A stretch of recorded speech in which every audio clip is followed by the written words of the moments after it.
Nós agradecemos ao Senhor, Pai, porque Tu és um Deus de milagre.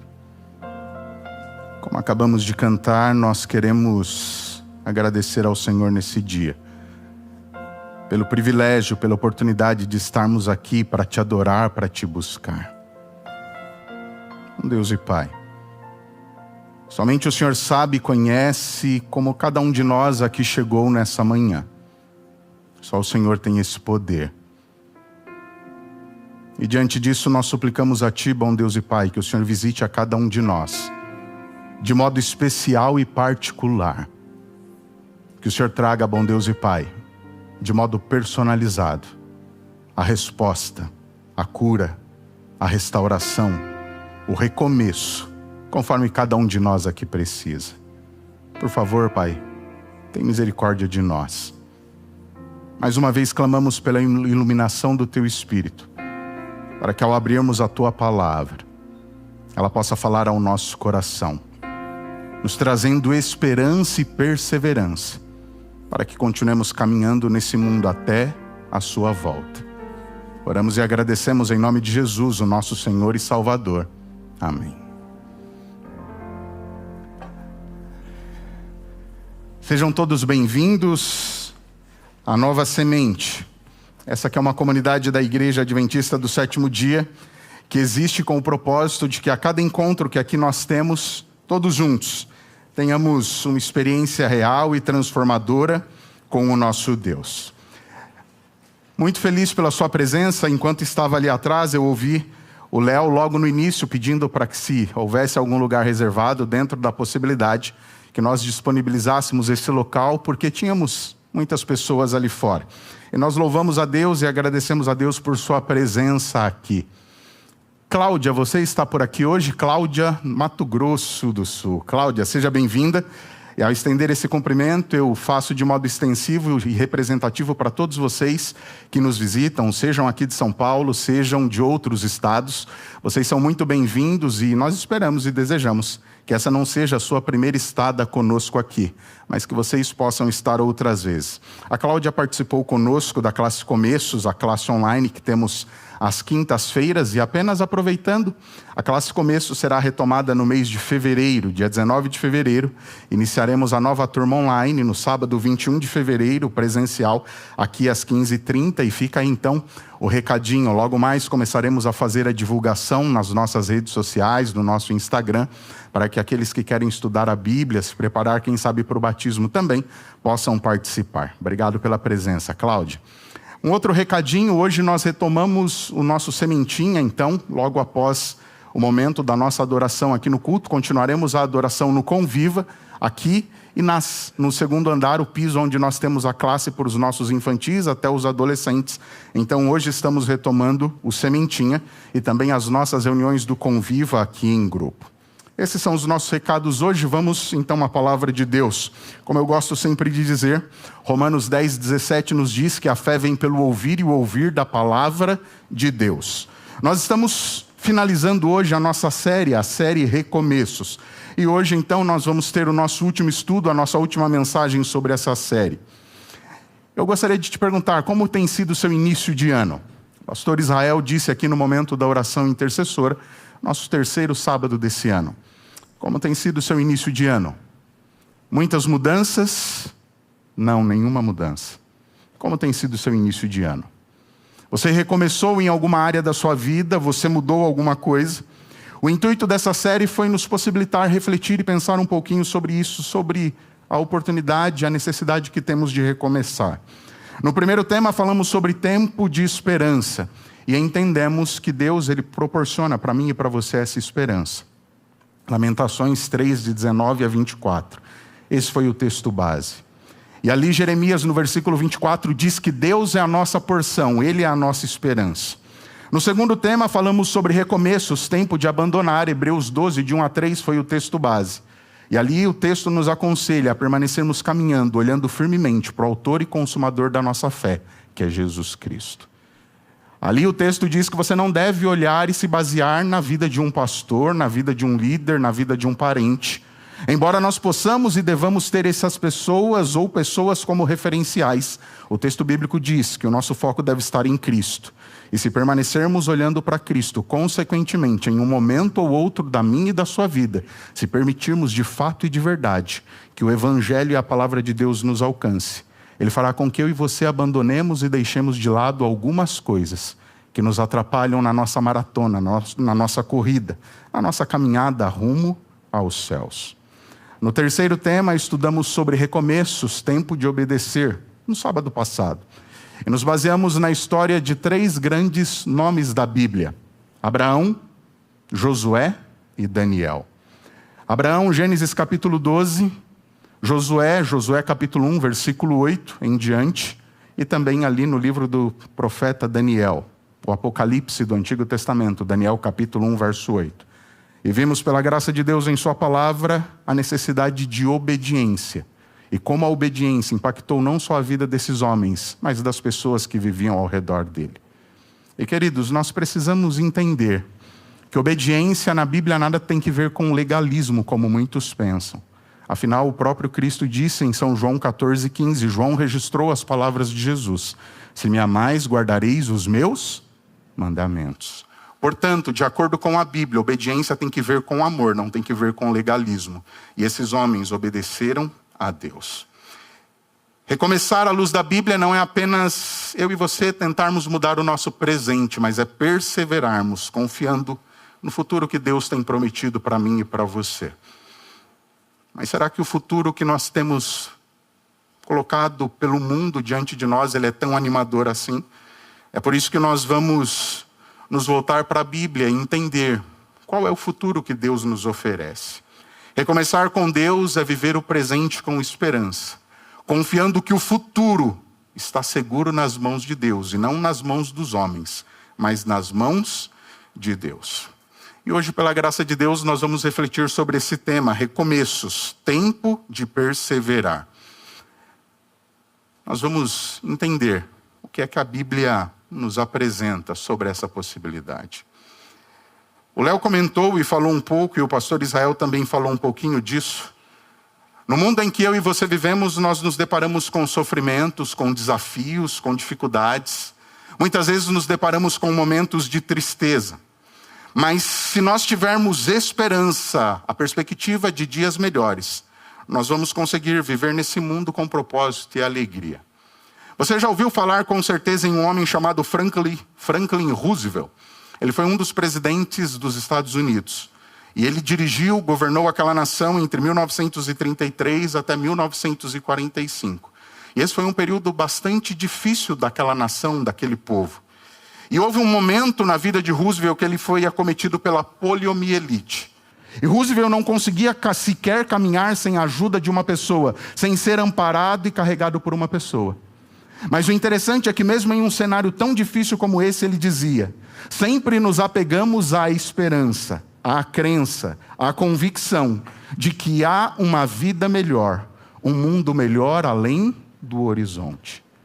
Roosevelt entendia que, a despeito das dificuldades que ele tinha, havia uma perspectiva de mudança, de melhora. E o interessante é que esse não era o pensamento só de Roosevelt. Albert Einstein, um dos homens, uma das mentes mais brilhantes desse mundo, disse: aprenda com o ontem, viva para o hoje, tenha esperança no amanhã. Um outro homem chamado Alfred Tennyson, um poeta inglês, viveu na época em que a rainha Vitória governou. Ele disse: a esperança irá sorrir no limiar do ano vindouro, sussurrando: esse ano será mais feliz. Mas permita-me compartilhar uma pergunta com você.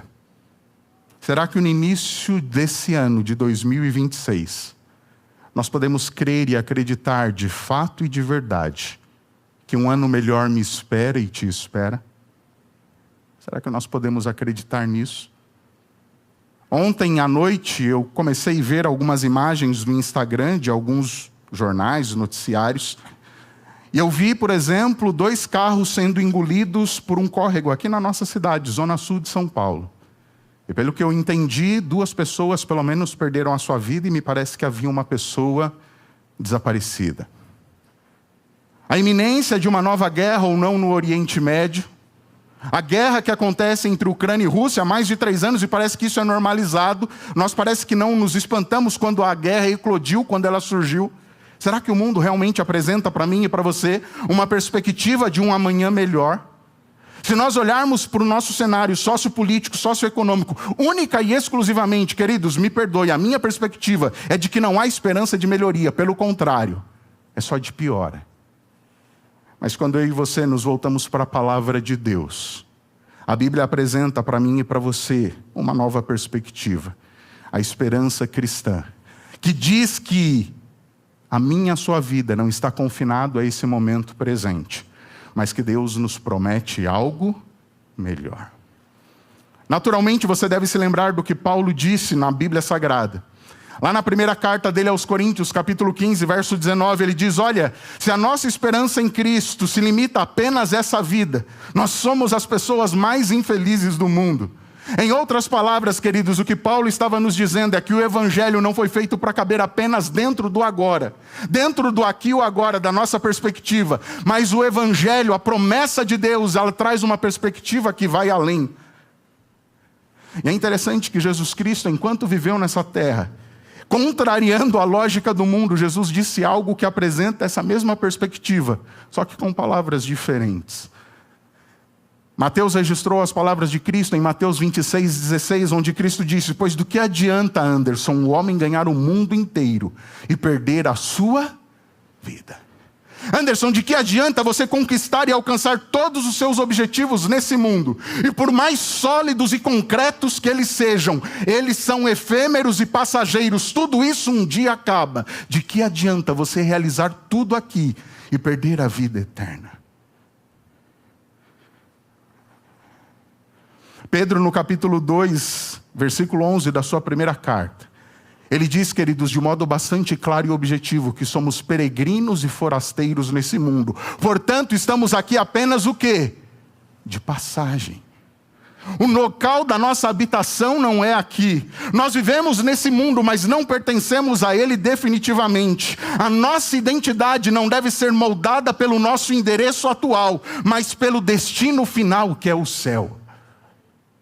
E a grande pergunta é: como a minha e a sua identidade tem sido forjada?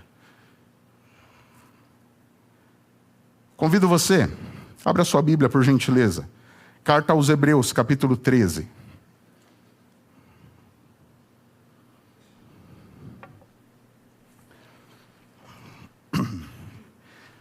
Hebreus capítulo 13, verso 14. Note o que diz o texto, e mantenha aberta a sua Bíblia. Nós leremos mais 2 versículos rapidamente em Hebreus. Hebreus capítulo 13, verso 14, o texto bíblico diz o seguinte: de fato não temos aqui cidade permanente, mas buscamos a que há de vir. Perceba que o autor de Hebreus está dizendo que a nossa morada permanente não é aqui, mas nós aspiramos, e o cristão deve aspirar a uma cidade melhor e maior, uma cidade permanente. Que cidade é essa? A cidade que há o quê? De vir. Se as estruturas humanas elas são provisórias e passageiras, a Bíblia nos afirma que há uma cidade eterna, uma cidade que não pode jamais será o quê? Abalada. Volte 1 ou 2 páginas da sua Bíblia, capítulo 11 de Hebreus. Vamos até o versículo de número 16. E lembrando que Hebreus capítulo 11, ele contém aquilo que nós chamamos como a galeria dos heróis da fé. E no versículo 16, dizendo e falando a respeito desses homens, olha o que o autor diz: mas agora desejam uma pátria superior, isto é, a celestial. Por isso Deus não se envergonha deles de ser chamado seu Deus, porque lhes preparou uma cidade. Ele diz que aqueles homens que eu e você consideramos como notáveis, como exemplos de vida, eles aspiravam a uma pátria superior, a pátria celestial. E diz que essa cidade é preparada pelo próprio Deus. E diz que Deus está preparando essa cidade. Volte agora a Hebreus 11, versículo 10. O texto diz o seguinte: porque Abraão aguardava uma cidade que tem fundamentos, da qual Deus é o arquiteto e o quê, queridos? Construtor. As nossas cidades construídas por homens, idealizadas pelos maiores arquitetos, todas elas são marcadas, queiramos ou não, pela instabilidade, Mas essa cidade que é apresentada na palavra de Deus é uma cidade que nasce da fidelidade de Deus e não do esforço humano. E querido, sempre que eu penso nessa perspectiva do céu, de uma nova cidade que Deus está preparando para mim e para você, inevitavelmente minha mente se volta para 1 Coríntios capítulo 2, verso 9, onde Paulo diz: Anderson, aquilo que o olho não viu, aquilo que o ouvido não ouviu, e nem jamais penetrou no coração, ou seja, na mente humana, é aquilo que Deus está preparando para aqueles que o amam. Embora esse texto primariamente esteja falando da revelação de Deus, das bênçãos do Espírito decorrentes do Evangelho, em última instância nós podemos aplicá-lo àquilo que Deus está preparando para mim e para você nos céus. E queridos, é justamente nesse ponto que a Bíblia nos conduz ao texto que eu quero ler com você, e nós vamos fazer as nossas considerações em Apocalipse capítulo 21, versos de 1 a 5. Um texto que é bastante conhecido de todos nós. E nesse texto, nesses versículos, eu e você encontramos aquilo que é o clímax da redenção humana. Esse texto não fala de escapismo, mas ele apresenta para nós onde é que eu e você precisamos colocar a nossa esperança, crendo nessa promessa de Deus, que tornará realidade a grande promessa da volta de Jesus Cristo. Apocalipse capítulo 21.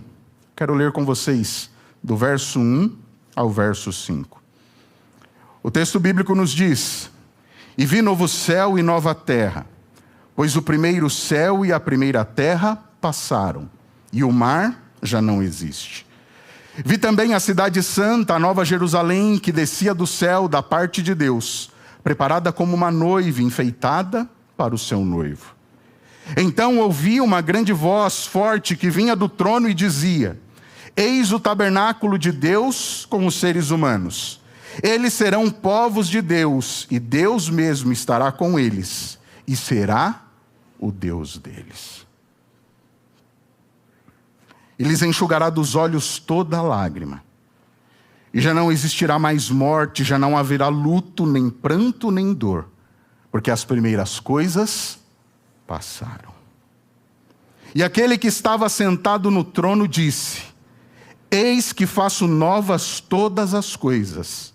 E acrescentou: Escreva, porque estas palavras são fiéis e verdadeiras. Queridos, que texto. Um texto que é conhecido de todos nós. O livro do Apocalipse, logo no seu início, declara para nós que Apocalipse é a revelação de Jesus Cristo, a revelação da parte de Jesus ou a respeito de Jesus.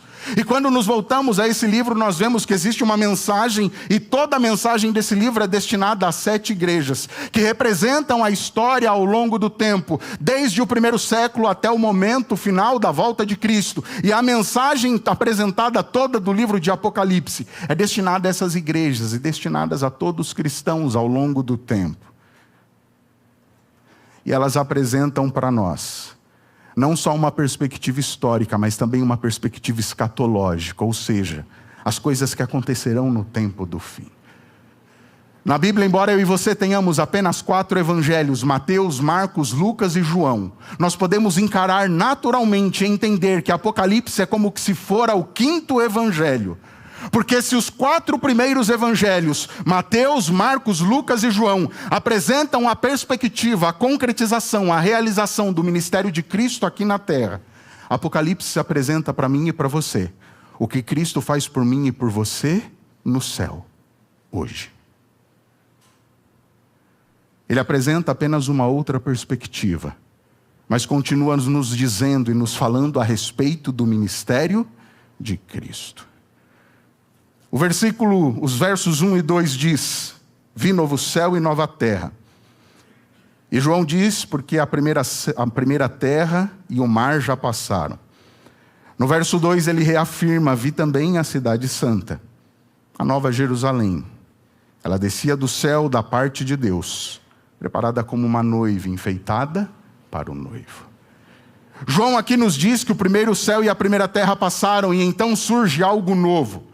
No entanto, esse novo aqui tem uma perspectiva diferente daquilo que eu e você imaginamos. Porque no nosso entendimento, suponhamos que eu diga, olha, esse violão aqui, ele já não tem mais utilidade, ele já está estragado, quebrado, ele não tem, mesmo que mande para o concerto, não tem mais utilidade. Eu preciso de um violão novo. Na perspectiva que João está nos dizendo, a palavra novo vem da expressão grega kainos. Ele não usa a expressão neos, que tem que ver com novo na perspectiva de novidade de tempo, algo que surge, algo que é criado novo. O kainos tem que ver com algo totalmente diferente, algo que é renovado, restaurado, algo que é transformado. Quando João diz, vi um novo céu e uma nova terra, ele está dizendo que esse algo novo não está desconectado do que existiu antes, mas é algo que foi redimido, recriado por Deus. Eu gosto muito da citação do Comentário Bíblico Adventista, volume 7, página 988, que diz o seguinte: o novo céu e a nova terra são, portanto, uma recriação, uma formação do novo com base em elementos já existentes. E sabe, querido, essa promessa que é apresentada por João no Apocalipse, escrito provavelmente entre o ano 95 e 100 da nossa era, ela não é nova. João apenas estava replicando o que os autores do Antigo Testamento diziam, como por exemplo Isaías no capítulo 65, 17, onde ele diz, eu vou criar novos céus e nova terra, um local em que habita a justiça. Ele reforça isso em Isaías 66, 22 e outros textos do Novo Testamento. A palavra de Deus traz isso à nossa memória. João capítulo 14, versículos de 1 a 3, uma das promessas mais lindas de Cristo. Não fique preocupados, eu vou preparar um lugar, e quando tudo estiver pronto, eu voltarei, e vos receberei, para que onde eu estou, vocês possam estar também. Paulo, quando escreve aos Romanos, capítulo 8, versículo 19, diz que a terra está em grande expectativa, aguardando o momento em que Cristo vai voltar, porque no versículo 22 ele vai dizer que a natureza, que esse mundo hoje geme em aflição, aguardando que Cristo volte, coloque fim ao mal e ao pecado e restaure tudo isso. Pedro, da mesma forma, na sua segunda carta, capítulo 3, verso 13, ele diz, nós aguardamos novos céus onde habita a justiça. Todos esses autores do Novo Testamento escreveram ecoando o que estava escrito no Antigo Testamento.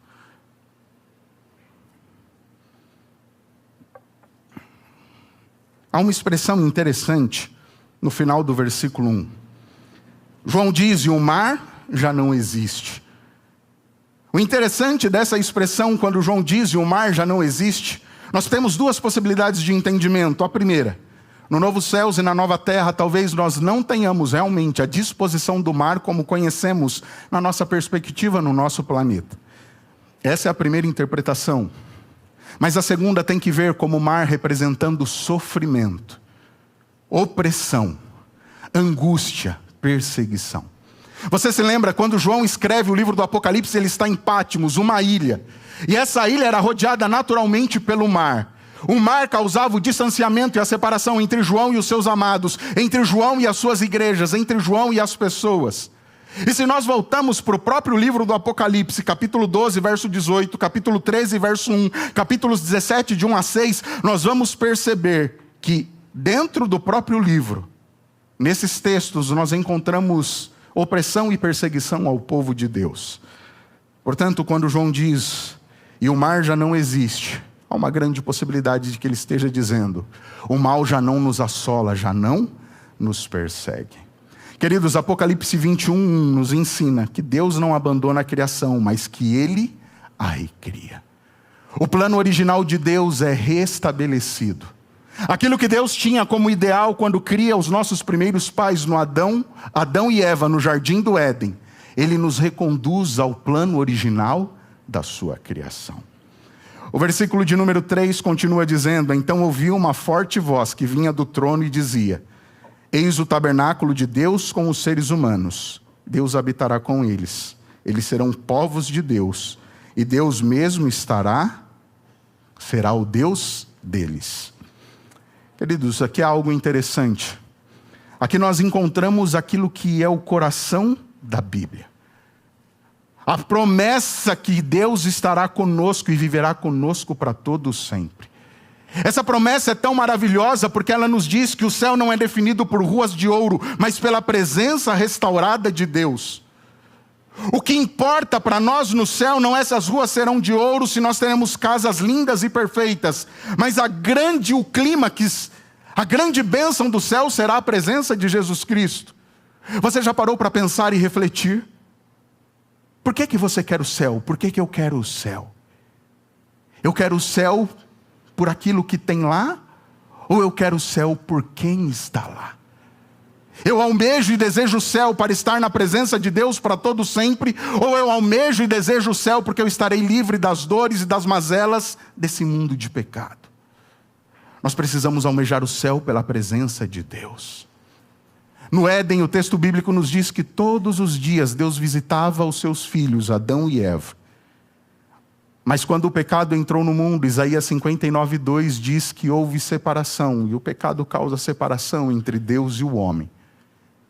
Mas o interessante é que se você ler depois na sua casa nessa tarde, Isaías 59, versículo 1, nós encontramos ali um convite de graça, de bondade de Deus, dizendo que Deus está sempre com a mão estendida, procurando me ajudar e te ajudar.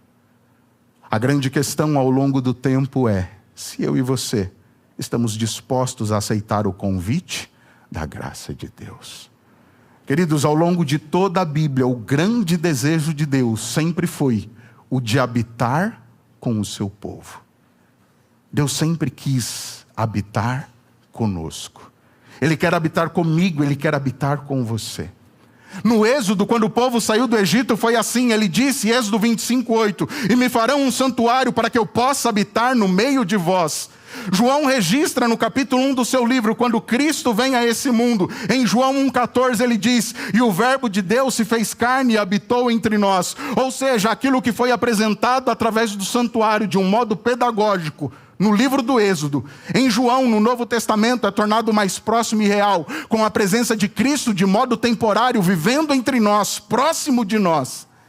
E aqui em Apocalipse, capítulo 21, verso 3, aquilo que tinha sido apresentado como símbolo e antecipação no passado, se torna realidade, porque o texto bíblico diz, no final do versículo 3, Deus habitará com eles, eles serão povos de Deus, e Deus mesmo estará com eles, e será o Deus deles.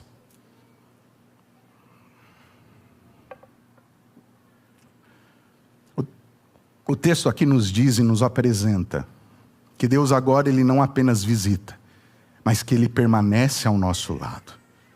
Queridos, isso reforça e ensina que a salvação culmina quando a distância entre Deus e o ser humano finalmente termina.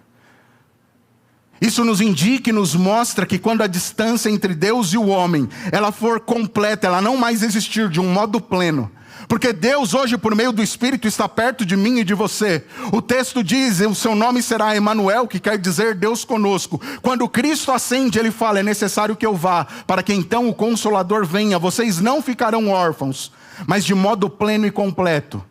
Eu e você estaremos salvos na plenitude quando estivermos na presença de Deus. E aí se completará aquilo que didaticamente nós dizemos, o que acontece no processo da salvação.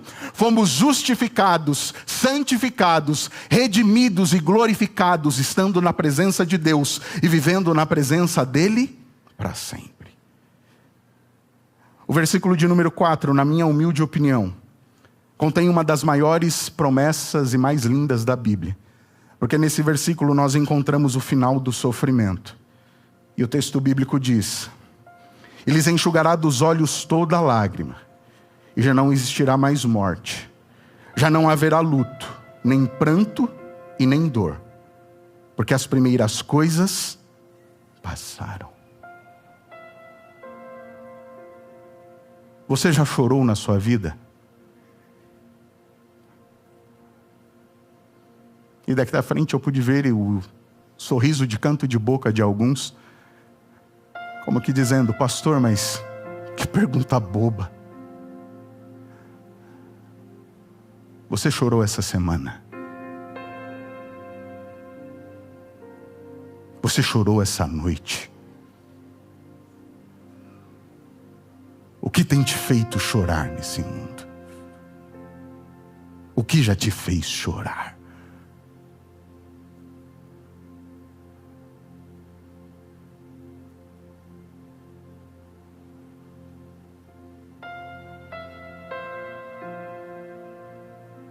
Aqueles que são mais próximos de mim, meus familiares, amigos mais próximos, sabem que eu sou uma pessoa que choro com facilidade. Mas, querido, se há algo que me faz chorar, é ver alguém sofrendo. É ver alguém sendo humilhado, descartado, desprezado.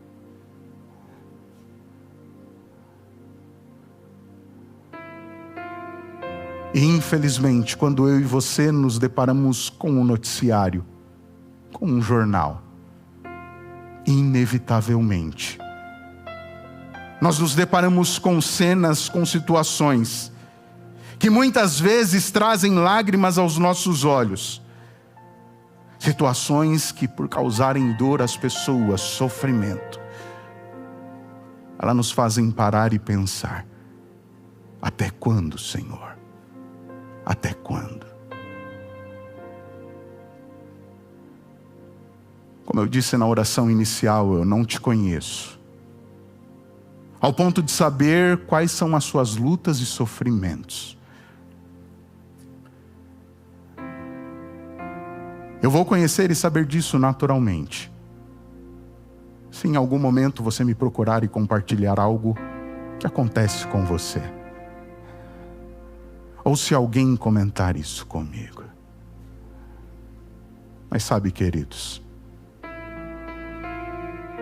embora eu seja negro e talvez você seja branco, embora eu tenha 1,74 de altura e talvez você tenha 1,90,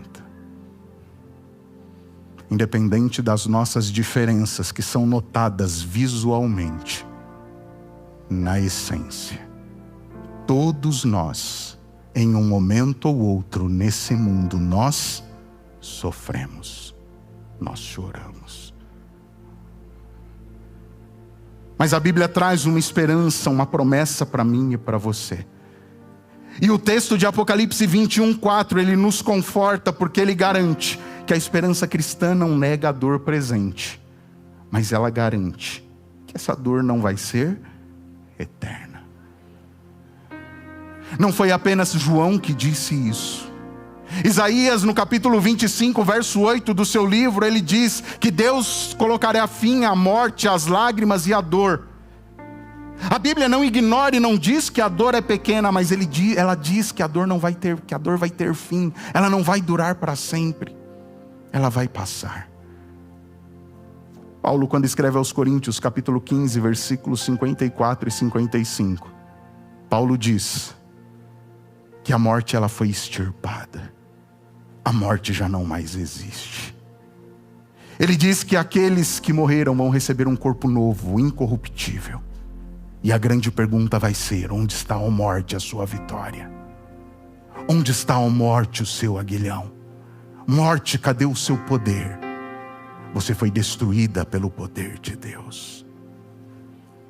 Queridos, o mesmo Deus que permitiu que Jesus chorasse diante do túmulo de Lázaro, é o mesmo Deus que promete que vai eliminar a causa definitiva do choro. Apocalipse 21:4 mostra para mim e para você que Deus elimina as causas da lágrima e que a presença de Cristo é sinônimo de libertação. Libertação da dor, libertação das lágrimas, libertação da morte e de qualquer outra provação que a vida possa nos trazer. Será que eu e você desejamos e ansiamos desfrutar dessa libertação?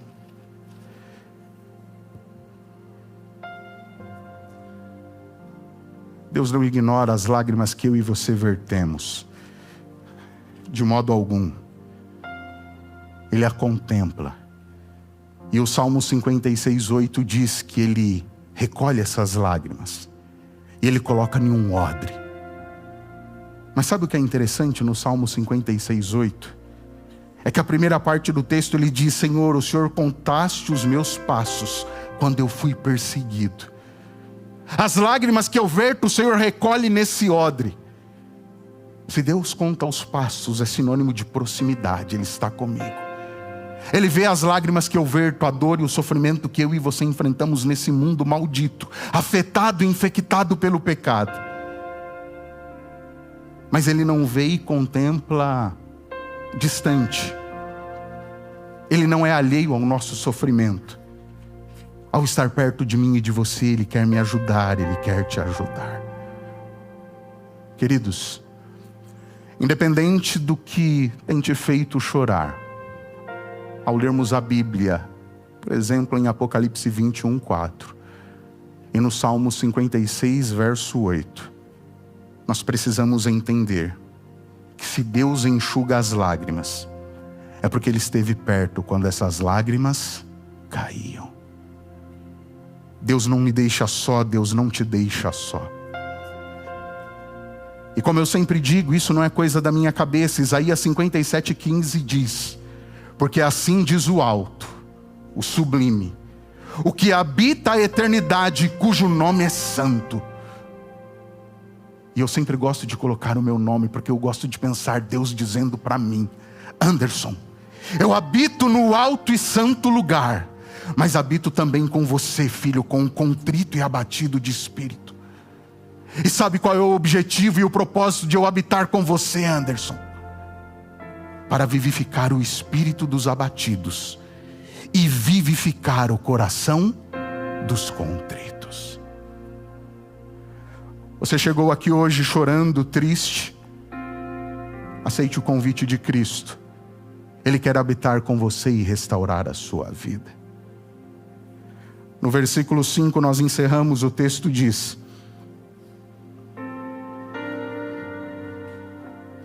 e aquele que estava sentado no trono disse: eis que faço novas todas as coisas. E acrescentou: escreva, porque estas palavras são fiéis e verdadeiras. O versículo 5 nos diz que a voz vem daquele que está sentado no trono. Aqui, diferente de outros textos que aparecem em Apocalipse, exceção feita a Apocalipse capítulo 1, verso 10. Aqui no capítulo 21 é a primeira vez que Deus fala. Não é um anjo que fala, não é João que fala, mas é o próprio Deus quem fala. O texto afirma para nós que as palavras são tão fiéis e verdadeiras quanto é o Deus que as profere. Deus está dizendo: ei, filho, eu estou fazendo novas todas as coisas. Acredite nisso, Anderson. O mal, o sofrimento, a dor e as lágrimas, elas vão ter fim. João, registra essas palavras, porque elas são fiéis e verdadeiras. Há 800 anos atrás, Isaías havia dito a mesma coisa. Em Isaías 43:19. Eis que eu faço coisa nova. Porventura vocês não podem perceber, não podem entender isso. Hebreus 10:23 nos garante, queridos, que aquele que fez a promessa, Ele é fiel para cumprir. Moisés, em Números 23:19, disse: ei, Anderson, acorda, Deus não é homem para que minta, nem filho do homem para que se arrependa. Por acaso o filho, tendo ele feito a promessa, ele não vai cumprir? A maior prova de que Cristo virá pela segunda vez é porque a Bíblia disse que Ele viria pela primeira vez e Ele veio. Isaías 53 diz que Ele veio como um servo sofredor, mas Apocalipse nos diz que quando Ele vier pela segunda vez, Ele vem em poder e glória como Rei dos reis e Senhor dos senhores. Ele vem para me buscar e para te buscar.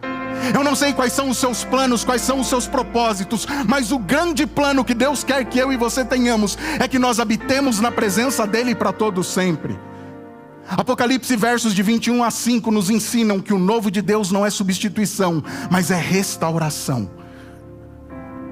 Deus quer restaurar não somente esse planeta, mas hoje Ele quer restaurar, transformar a minha e a sua vida, para que nós possamos viver nesse local restaurado na presença dEle. A Bíblia nos convida, queridos, a entender a confiabilidade, a importância da mensagem. É por isso que Deus diz: escreve, porque essas palavras são fiéis e verdadeiras. Deus não fará novas coisas, mas Ele fará novas todas as coisas. Será que eu e você estamos almejando por essa promessa? Desfrutar dessa promessa? Permita-me perguntar mais uma vez. Será que na sua lista de metas e objetivos para esse ano, eu e você colocamos lá, mesmo que não seja como primeiro item, me preparar para habitar e viver na Nova Jerusalém? Será que esse é um dos itens da nossa lista?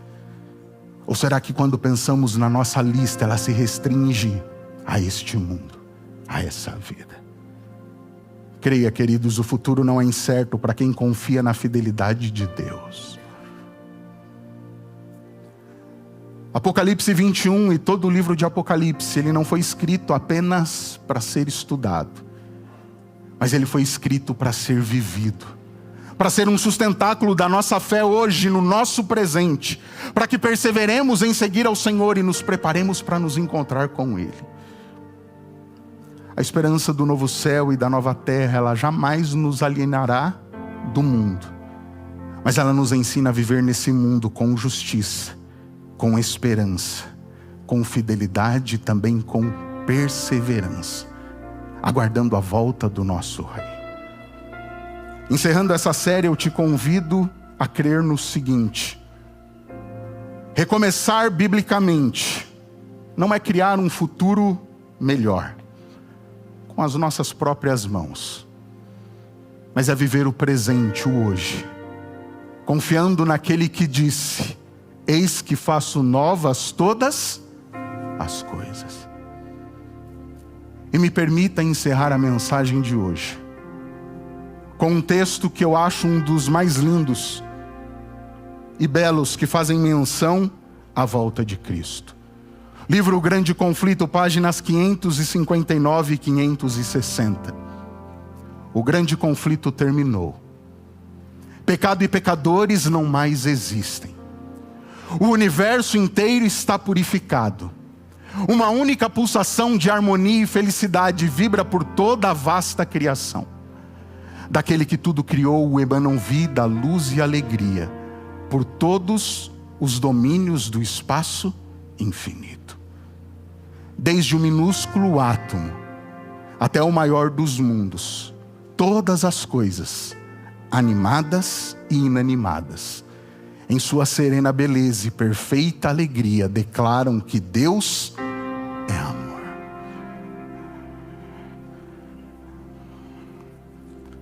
Esse mundo não vai muito longe. A profecia bíblica diz isso para nós. A natureza está gritando e anunciando que Jesus está voltando. A grande pergunta é: eu e você vamos perseverar em seguir ao Senhor e nos preparar para esse encontro? A promessa bíblica é que Cristo vem. Ele vem me buscar. Pastor, quando vai ser? Eu não sei a data, nem o dia, nem a hora. Jesus disse que só o Pai sabe disso. Mas o convite de Deus para mim e para você é que nos preparemos para que nós possamos encontrá-lo e desfrutar da presença dele, não temporariamente, mas por toda a eternidade.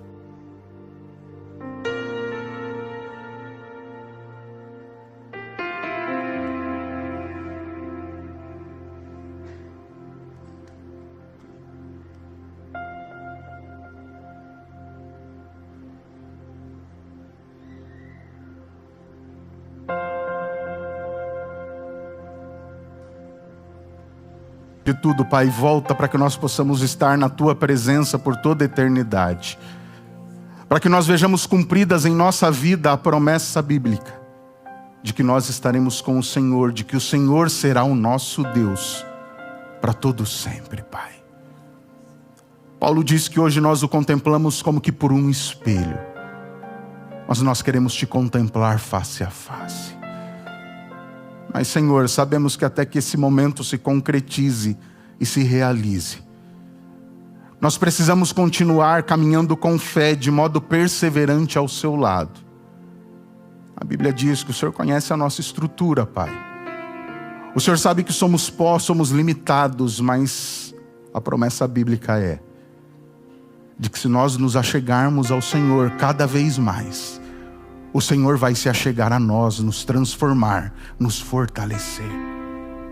Que isso seja real na nossa vida e que continuemos caminhando ao seu lado.